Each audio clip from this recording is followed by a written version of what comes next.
இந்துஸ்தான் ப்ராடக்ட்டெல்லாம் வந்து பார்த்திங்கன்னா நம்ம மளிகை கடையில் இருக்குது. அது இந்துஸ்தான் ப்ராடக்ட் என்ன அப்படின்னு சொல்லி பார்த்தீங்கன்னா, இந்த சோப்பு, ஷாம்பு, அதுக்கப்புறம் வந்து பார்த்திங்கன்னா, இப்போ துணி துவைக்கிற சோப்பு, உடம்பு ரூ. 10 சோப்பு பெருசு, இந்த மாதிரிலாம் நிறைய ஹிந்துஸ்தான் ப்ராடக்ட் இருக்குது.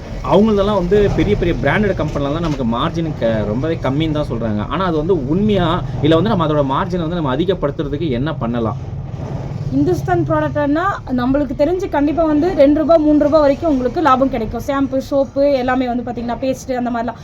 ஆனால் அதுவே வந்து நீங்கள் ஏஜென்சியை வந்து கான்டாக்ட் பண்ணி நீங்கள் பர்ச்சேஸ் பண்ணுறீங்க அப்படின்னா அவங்க வந்து ஒரு பாக்ஸுக்கு ஒரு பண்டல் வந்து உங்களுக்கு ஃப்ரீயாக கொடுப்பாங்க. இந்த மாதிரி தான் இந்த ப்ராடக்ட்டில் வந்து நம்ம கொஞ்சம் லாபத்தை வந்து ஏற்படுத்திக்க முடியும் இந்துஸ்தான் ப்ராடக்ட்டில்.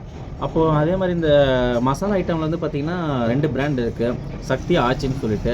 இதில் 50 கிராம் பேக்கெட்டில் இந்த 2 கம்பெனியில் வந்து வேரியேஷன் பண்ணும்போது நமக்கு வந்து எதில் ஓரளவுக்கு நல்லா மார்ஜின், அதாவது வந்து கடைக்காரங்களுக்கு சொல்கிறேன், இல்லை இதுலேயுமே வந்து பல்காக தான் எடுக்கணும் அப்படின்னா இருக்கா, இல்லை வந்து இதில் 1 கிலோ அப்படி எடுத்தாலுமே நமக்கு நல்லா மார்ஜின் இருக்கா?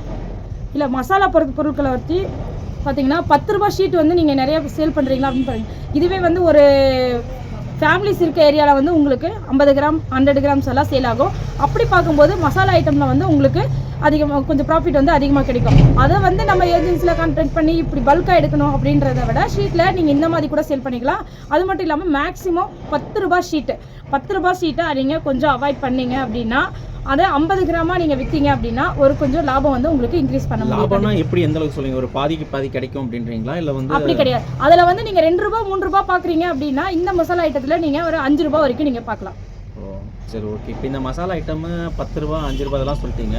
அதுக்கப்புறம் இந்த கோதுமை எல்லாம் வந்து பார்த்திங்கன்னா ஆசீர்வாது, அதுக்கப்புறம் வந்து ரவை, அந்த மாதிரி எல்லாம் பேக்கெட்டாக இருக்குல்ல பார்த்தீங்கன்னா சேமியா பேக்கெட்டு, இதிலெல்லாம் வந்து பெருசாக நமக்கு லாபம் கிடைக்குமா, இல்லை இதுலேயும் சும்மா நமக்கு ரூ. 1 2 5 இந்த மாதிரிக்குள்ள மார்ஜின் ரூ. 5 டிஃப்ரெண்ட்டில் தான் மார்ஜின் கிடைக்குமா எப்படி? அப்படி ரவை பார்த்தீங்கன்னா அதெல்லாம் வந்து உங்களுக்கு அரிசி பருப்பு அப்படின்னு சொல்லி போனீங்க அப்படின்னா அதில் வந்து கம்பல்சரி 10லேருந்து 15% வந்து உங்களுக்கு நல்லாவே மார்ஜின் இருக்குது. அது நீங்கள் பேக்கெட்டாகவே சேல் பண்ணலாம், இல்லைனா வந்து லூஸில் கூட நீங்கள் சேல் பண்ணலாம். கண்டிப்பாக வந்து 10லேருந்து 15% வரையும் உங்களுக்கு லாபம் இருக்குது. சரி, ஓகேங்க. அப்போனா நமக்கு மளிகை கடையில் வந்து நமக்கு தெரிஞ்சிக்க ஒரு விஷயம் வந்து இதுதான். ஏன்னா இது இன்னுமே ஒரு சில பேர் வந்து கடை இப்போ தான் பிகினிங்கில் வைக்கிறேன், எனக்கு அந்தளவுக்கு கடை வைக்க பழக்கம் இல்லை, இதை பற்றியெல்லாம் எதில் எவ்வளோ லாபம் கிடைக்கும் அப்படின்றதெல்லாம் தெரியாமல் இருக்காங்க. இதில் வந்து நம்ம தெரிஞ்சுக்கிற ஒரு விஷயம் என்ன அப்படின்னா, பல்காக நம்ம வந்து எடுத்தால் லாபம் வந்து கொஞ்சம் அதிகரிக்கும். அது வந்து ஏஜென்சி மூலிமா எடுக்கிறது. ஸ்டார்டிங்கில் கிடைக்கிறவங்களுக்கு தெரியாது. அப்புறம் நீங்கள் கொஞ்ச நாள் அவங்ககிட்ட தான் பர்ச்சேஸ் பண்ணணும். அதுக்கப்புறம் வந்து மசாலா ஐட்டமில் வந்து பார்த்திங்கன்னா முடிஞ்சளவுக்கு 50 கிராம் பேக்கெட்டை மூவ் பண்ணுறதுக்கு பார்க்கணும். ஏன்னா அதில் தான் ஓரளவுக்கு வந்து நமக்கு ஒரு 5%லேருந்து 10% வரைக்கும் கிடைக்கிறதுக்கு வாய்ப்பு இருக்குது. கோதுமை அதிலெல்லாம் பார்த்திங்கன்னா கோதுமை, அரிசி, பருப்பு இதிலெல்லாம் வந்து ஒரு 15% வரையும் நமக்கு லாபம் கிடைக்கிற மாதிரி இருக்குது. ஸோ இதுதான் ப்ராக்டிக்கலாக ப்ரெசென்ட்டில் உண்மையான லாபம் கிடைச்சிட்டு இருக்கு மளிகை கடைக்காரங்களுக்கு.